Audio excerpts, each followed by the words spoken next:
Hello and welcome to The Art of Aging, part of the Abundant Aging podcast series from United Church Homes. On this show, we look at what it means to age in America and in other places around the world with positive and empowering conversations that challenge, encourage, and inspire all to age with abundance. Today, I am pleased to welcome Jan Golden. After a career as a web developer, Jan was inspired to start a stationery business that tackles ageism. Age-Friendly Vibes was born after she participated in a greeting card contest during the pandemic. She used her graphic design and tech skills as well as her creativity to create a line of age-friendly greeting cards. Instead of birthday cards with jokes about getting older or being old and frail, her cards celebrate age and make positive statements about age and birthdays. The best part is seeing the reaction to the age-positive sentiments I put out there in the world, she says. Knowing that I may have a small part in celebrating instead of dreading a birthday is heartwarming. Most recently, Jan has been recognized by Next Avenue as one of 8 dynamic advocates for aging in 2024. Welcome, Jan. Well, thank you so much, and thank you for that wonderful introduction. I'm so happy to be here with you today. Just a reminder that this podcast series is sponsored by United Church Homes Ruth Frost Parker Center for Abundant Aging. To learn more about the center, including our annual symposium in October, you can visit www.unitedchurchhomes.org/Parker-Center. So, first of all, Jan, you've done a lot in your professional life, but now you're choosing to do this agenda, starting a new business with the small task of ending ageism, and you're doing it through birthday cards. Why are you spending your energy here? Yeah, that's a great question. And I have a great answer for it as well. So for me, this business, which I started at age 60, by the way, 2 years ago, really is the sweet spot for me in finding something that, I love to do, that I happen to be good at, my skills align really well with, that the world needs, right? So someone needs to tackle birthday cards and the ageist messages that they contain. And it's also something that I can make money at and make a career of. So for me, it really just aligned really well, and is something that I just wake up every day excited to do. So it's been really a joy. So let's unpack the birthday card. Yeah. When we talk about ageism and birthdays, what has the industry traditionally offered us? Well, I think we've all seen it if we looked at a greeting card aisle, especially in like a big box retailer or a pharmacy or a grocery store. You see the cards that poke fun at getting older, right? So some of them are pretty mild and you might chuckle at, but others are pretty overtly ageist, like I think you've seen those with caricatures of older adults, with sagging body parts and, doing exaggerated things. And just also just the cards that just declare that you are now old and now, all the decline, dementia, depression is setting in. So there's been a tradition of a pretty negative view of aging, which leads to, contributes to the ageist messages that we see every day. Yeah, absolutely. When I talk to groups of folks about ageism and where they can see examples of it, I always send them to the birthday card aisle. Yes, yes. It's a really great way for people to understand ageism as well, because it's just one of those practical examples of an ageist message. So, and then I wanted to mention just real quick that from a traditional offering as well, I had done a little digging when I got into this, and it just sort of bothered me on why this industry has this tradition of showing, especially the caricatures of older adults. And I traced it back to Maxine, that character that Hallmark created, and digging into it a little. Of course, I was aware of Maxine, but she's the one with the bunny slippers and the kind of caricature, a cartoon of an older woman, and she's grumpy and sarcastic and making sarcastic quips about life in general, but getting older. And that character was a huge moneymaker for Hallmark, and it happened to she had a long lifespan. In fact, they're still selling Maxine cards today.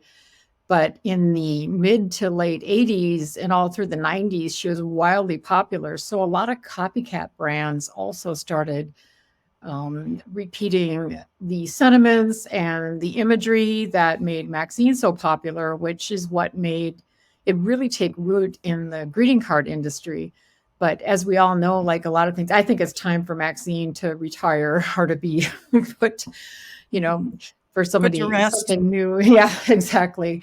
But it's hard to argue with the success that she had. But again, it was at a time and a place. If we think about back in the 80s, what was going on in the world, and how older women were perceived and older adults, and then just their response and reaction. I mean, that was way before social media, all sorts of things. But anyway, Maxine to me is the birth of the ages birthday card. And I have a blog post on my website that goes into a little more detail about it.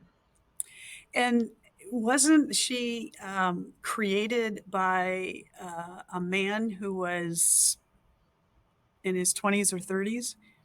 Yeah, actually, he was modeling it after his mother and his aunt, who was not married at the time, and he would listen to them sort of in their commentary about life, and then kind of pick up some of their sarcastic like snippets about life. And at the time, it was it's still part of shoebox greetings, but Hallmark was the, when you care enough to send the very best. They were just sweet and sentimental. And so this kind of shook up their greeting card line a little bit, and was popular just because people were looking for, a different type of sentiment. So yeah, it's just sort of an interesting origin story to go back to. And the originator does comment in some interviews later in his life that he has since retired, but he comments on how, it kind of makes him cringe, some of the things that he was writing as he got older, because then he understood that,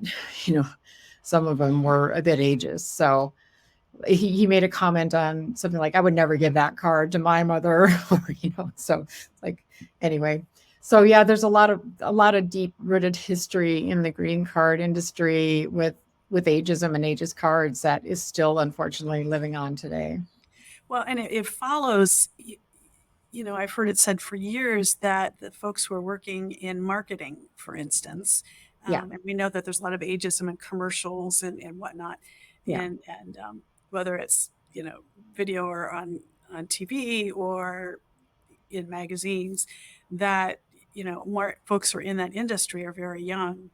Yeah. And they're the ones that are perpetuating these stereotypes. And so here's Yeah. this character on this birthday card also was started by a male who was at the time in his 20s and 30s. And Yeah. yeah, it's just kind of an interesting parallel. Yes, for sure. But we copy things that sell and are successful, right? So I guess that's part of it. The same formula, I guess, was working. So, but that's not what you're doing. So tell us about Age Friendly Vibes, and kind of what is your vision for this new company, and what's different about the messages?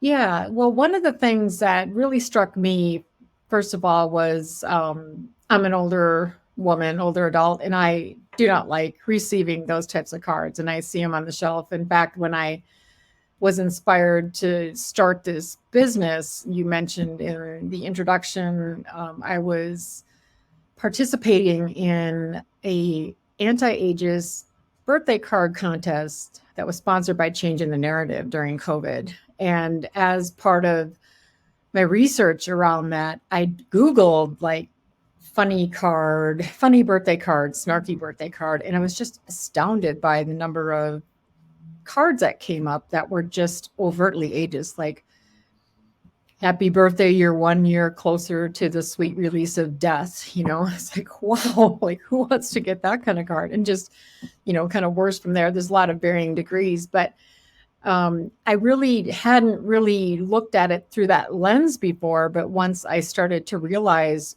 especially in the snarky or funny or clever category, there was a lot of ageism, seeping into the messages on birthday cards. So about that same time, Dr. Becca Levy's book had come out, Unbreaking the Age Code, and I had been familiar with her research before that, basically proves that your mindset has a lot to do with how you age. In fact, impacts your longevity by up to 8 years or 7.5 years. So I just, those two things, thinking like we're literally, like we're making people feel bad about their birthday, but it's not just a joke. It's literally impacting their health and impacting their longevity. And why would you do that to someone you care and love enough to send a birthday card to? So anyway, it just didn't seem right to me. So got me pretty fired up. And so I think for me, then that was the really strong why and the motivation behind it, of being aware of ageism even before this, opportunity came up. It just was the perfect pairing for me with my graphic design skills and things. I thought, wow. And then just real quickly, I also at the time was a change agent for changing the narrative and going through the Reframing Aging training through the Reframing Institute. And so understanding that you could flip the script on ageist messages, I just started playing around with like flipping, one of my early top sellers was, instead of damn you're old, it says damn you're hot, so as an example. So I had a lot of fun early on, just taking some of the most ageist messages and flipping them into a more positive light. So yeah, it's been really kind of fun and interesting to do. Yeah. And, I think I first came across your work during that first contest through changing the Yeah. narrative. And then we've had the opportunity to work together through the American Society on Aging. And then you were a sponsor of our Yeah. symposium last fall, which was all about ageism. And I just want to point out that um, the birthday cards that you're producing are not just to give to people who are older, Right. that we need to be having and Yeah. sharing these messages with folks across the lifespan. So, my daughter had her birthday earlier this month, and I sent her the "Aging Fiercely Since Birth" Oh, um, wonderful. Yeah. message Yeah. on the card, because she has been aging fiercely since birth, Yes. and yeah, she's 31, and it the messages apply to anybody who's aging, maybe not kids, but as adults, and that's what I love about them, that they are, you're helping to share that message, but it's not just Right. for older adults. Right. And one of the things you touched a little bit on, the difference in my line is that I'm not afraid to talk about aging, which is really the elephant in the room on your birthday, right? And so I am pretty proud of the fact that I've found ways to, talk about it in kind of unique and clever and thought-provoking ways. And the intention is to start a conversation about, how do you feel about getting older? Or and so that's been the difference with my line. I don't think there's very many brands out there that are addressing age, but in the positive or upside of aging. They either avoid it altogether with like some beautiful card with a beautiful sentiment on it, or there's food puns or pop culture type stuff going on. But I'm one of the few brands that's actually addressing age in a positive light. So, and it's worked out really well. So, how does it feel to be starting this company, your own company, and know that you're kind of up against the big greeting card industry? Yeah, that's a great question. I when I started this making cards, I put them up for sale on Etsy, and I got some great response. And so what I decided I needed to do, though, was to understand as much as I could about the greeting card industry, because the greeting card industry is huge. There's 65 billion greeting cards sold every year, which is just a huge industry. And I knew that I needed to conform with the greeting card industry standards if I wanted to, have a seat at the table, if you will. And so I did everything I could early on to understand more about the greeting card industry, while I was also educating people about ageism on my social media platforms, and then also, of course, in the products that I was producing. But I ended up exhibiting at my first trade show, probably within that first year, and it was in San Francisco, so greeting card trade show, and it's one of the biggest events of the year. And I remember setting up my booth, and I had neighbors on either side of me that were makers, women in their 30s, and each one of them had one of the damn year old cards up on their up on their wall because they happened to be, cards that sold well for them, even though the rest of their brand really didn't focus on ageism or even birthdays really in general. So it was interesting to see that within my peers and my makers, in the small maker community, to have a chance for them to ask me a little bit about ageism, or just gently ask them like, hey, how's that card selling for you? Or do you realize how that can come across, that type of thing. So I'm really proud of the influence that I've had on other makers within the industry. And as I've gained success through industry trade shows and selling to stores and gotten the attention in the press, I've also attracted some of the key, big box retailers like Barnes and Noble and Paper Source, which is interesting because you don't have a chance to explain ageism to the buyers of those cards. They've just got to look at your design and your message and say that's a good message, or that's something that would resonate, or that's something that's missing on our card wall. So it's still sort of a slippery slope within the greeting card industry. I learned pretty early on that you can't attack like what has been successful for them. And I didn't need to. I just wanted to provide an alternative. So even with retailers that were carrying some ageist cards, I didn't not sell to them because they had ageist cards on their shelf. I said, here's an alternative that would be great. Put this card on your shelf too and see which one people are going to pick up and grab. And that approach has worked really well. It's just like people are wanting another alternative and they want to feel good about their birthdays, and here's an option for them. So that has been really good. And slowly the greeting card industry, I've interjected myself pretty deep. I volunteer in committees and I speak and I do all the things that I do to help, be a good member of that community. And I've, gotten a seat at the table at the Greeting Card Association workshop and retreat last year, actually, where I got to talk about my business and the cause behind it, which is huge because it's just another avenue that people have, or just brings their awareness up around ageism and the harmful impacts, without me really saying that the greeting card industry, is rooted in ageism. I don't need to really say that. So anyway, it's been a really interesting ride for sure. So what are some of the messages that you've put out there that have been really attractive, and what are some of the things that have been Sure, I can show you this one here. So this is part of one of my sweet sentiments. It says, the older you get, the more beautiful you are inside and out. This is like, who wouldn't want to receive that card on their birthday, right? That's been a top seller of mine, and one that has been picked up by Paper Source and Barnes and Noble and the big box retailers. But I also have cards like this, which is acknowledging that you're at the age when you realize they were all wrong about this age.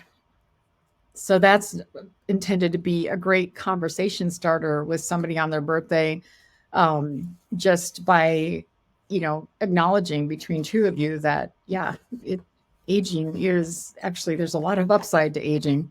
And I'll show you one more. This is an example of flipping the script. And this has been one of my popular cards as well. It says, happy birthday. Thanks for being, instead of an old friend, it's crossed out and it says a longtime friend, which just sort of changes it a little bit and gives people something to stop and think about when they're giving a card to a friend or a loved one on their birthday. So I'm pretty proud of some of these sentiments. Yeah, absolutely. What kind of response do you get back from people who are buying them or receiving them? I've had great response. I've been looking for something like this. I haven't been able to find anything like this. And in fact, I've had I've got a couple of licensing deals in the works too. So in the greeting card industry, I live in the Denver area.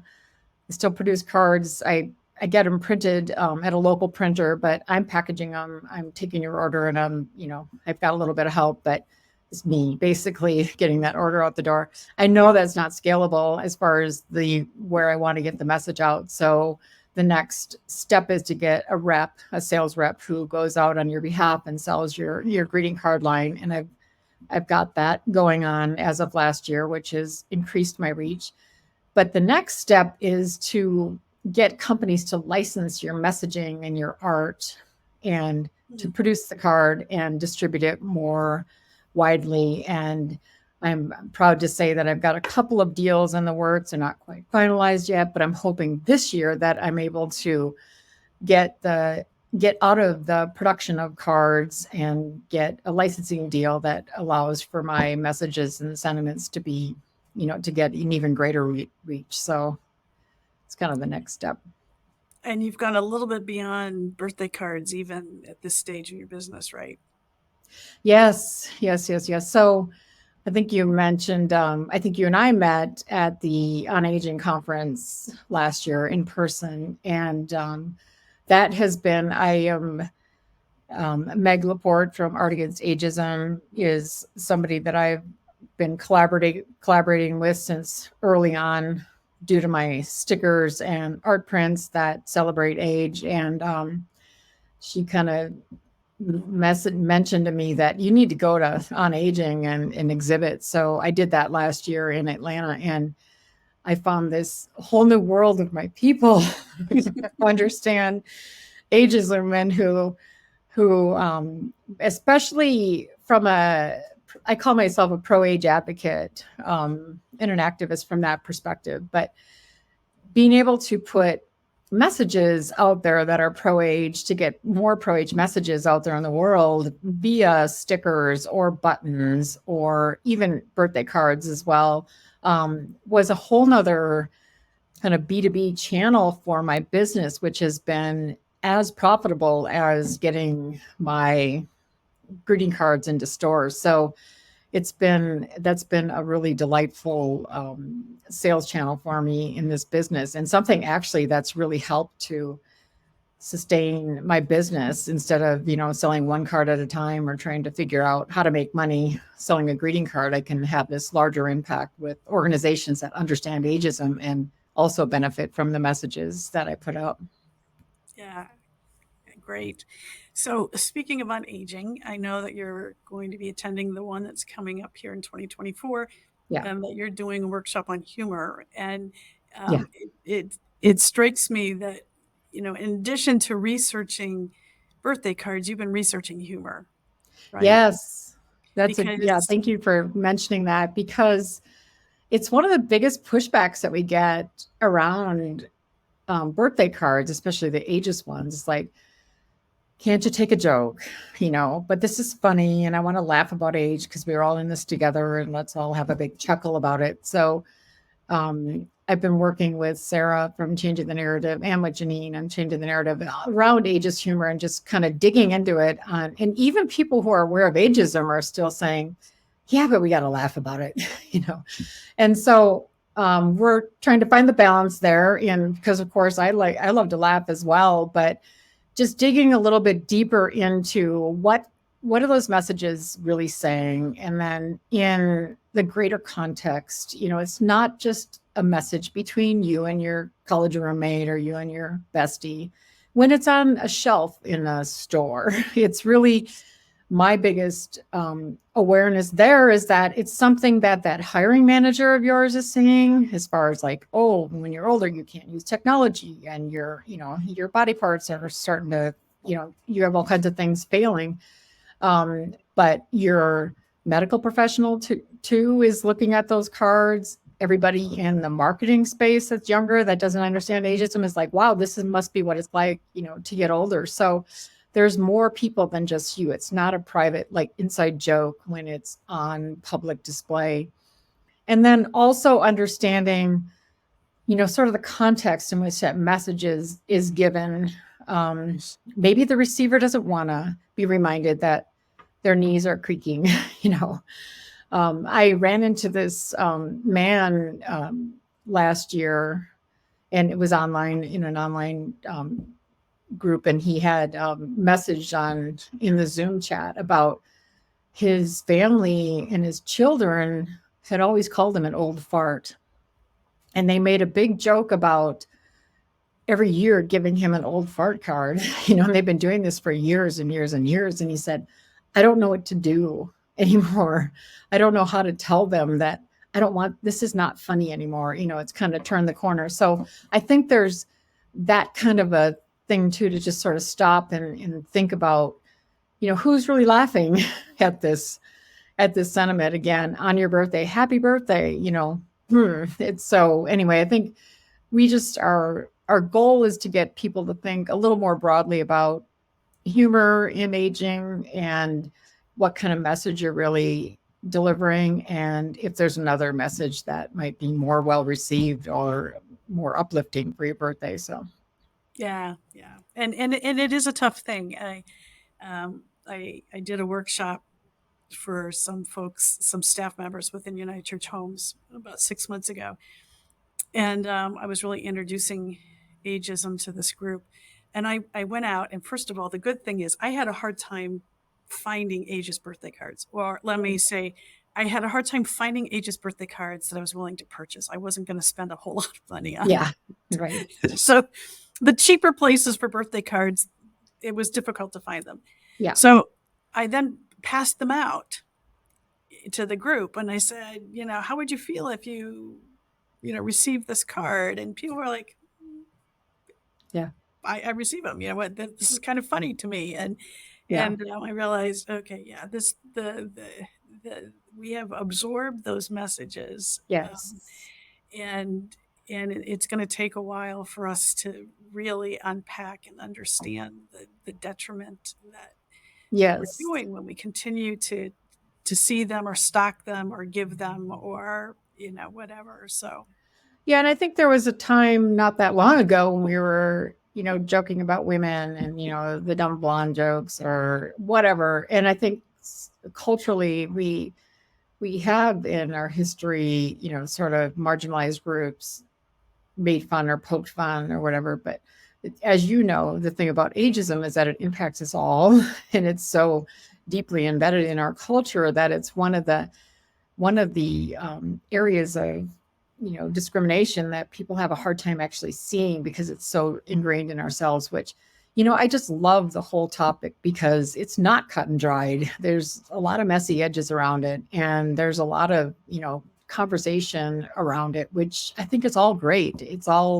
It's good to get people thinking about this topic, no matter what side they're on. So we're super thrilled to be talking about, you know, ageist humor at On Aging coming up next month. So well, and there's always, I'm always peeling back layers within yes, myself. It's like, okay, that is ageist, and I've been, saying that or thinking of that for a long time, and right, yeah. So we're talking about ourselves. We're not talking about a group of other people when we exactly, exactly. yeah. Well, Jan, thank you for being with us today. It's exciting to hear your plans for the future and where you're headed with these things. As we come to the close of our podcast, I'm going to ask you 3 questions that we've warned you about ahead of time. But before we do that, I just want to ask, where can people find you? Oh, great question. The best place is you can find my cards and what I'm working on my website, which is agefriendlyvibes.com. I'm also active on LinkedIn under my name, Jan Golden. My business is there as well. And I'm also very active on Instagram under Age Friendly Vibes. Instagram is where all the creatives are hanging out. And then LinkedIn is where all the pro age advocates are hanging out. So I equally love, you know, hanging out on both of those platforms. So please connect with me there or just visit my website. Great. And thanks for helping to bridge those 2 worlds. Yeah. Okay, question number 1. When you think about how you've aged, what do you think has changed about you or grown with you that you really like about yourself? Yeah, that's such a good question. I feel like for me, it's that I'm really comfortable in my skin. I appreciate the life experiences that I've had, the good, the bad, the ugly, and what I've learned along the way. And I'm more that confidence and comfort makes me take more chances and more risks. And it's just been a pretty exciting time in my life. So yeah, it's been there's lots of surprises, but all good for me. Excellent. Okay, second question. What has surprised you most about yourself as you've aged? I see I jumped the gun a little bit on that second question, but I think I can put myself back in my 30s and 40s and how I was feeling and thinking. And I think the thing that surprises me most as a woman in my 60s is that things really do get better when you age. I'm more creative, I'm more focused, I'm more relaxed, I'm enjoying life. Things are simpler. Um, and I'm able to do the things that I might have aspired to do when I was in my 30s and 40s, but I had too much going on. So, yeah, that things actually really do get better with age. Okay. And lastly, here's the third question. Is there someone you've met or who's been in your life that has set a good example for you in aging, someone that inspires you to age abundantly? Yeah, and this is like another great question. And I have to say, Janine Vanderberg, who I know you know as well, who is not only my friend, but my mentor and my inspiration along this whole journey. I'm fortunate enough to live in Denver as well, along with Janine, and early on before, when she started changing the narrative, I was one of the early volunteers for that organization and got trained. But she to watch her journey and her focus and her passion and her relentless pursuit and the success that she's had, staying on the clarity around the message around ageism. And she's just really inspiring to me. And she actually attracts a lot of other inspiring people to be around her. So I just love being in her company and being around her because I think she makes us all better. So she's definitely somebody who is a good example for aging in my world. So. Great. Thank you. Mhm. Thank you to our listeners for listening to this episode of The Art of Aging, part of the Abundant Aging podcast series from United Church Homes. We want to hear from you. What's changed about you as you've aged that you love? What has surprised you most, and how do you define abundant aging, and who is your abundant aging influencer or hero? Join us at www.abundantagingpodcast.com to share your ideas. You can also give us feedback when you visit the Ruth Frost Parker Center website at www.unitedchurchhomes.org/Parker-Center. And if you're attending 2024 On Aging Conference in San Francisco, and you can meet Jan there, and you can hear more about humor and the role that plays in ageism or overcoming ageism. I'm not exactly sure what the title is of your Yeah. workshop, but I'm sure you'll talk about I'm both. I'm also exhibiting. So go to the exhibition hall and I have a booth there and you can meet me and actually I'll have products for sale. So I'd love to meet you there. Absolutely. It'll be good to see you again. Well, Yeah. thank you, Jan, for your time today, and thank you for all you're doing to help overcome ageism. Great. Thank you. Bye.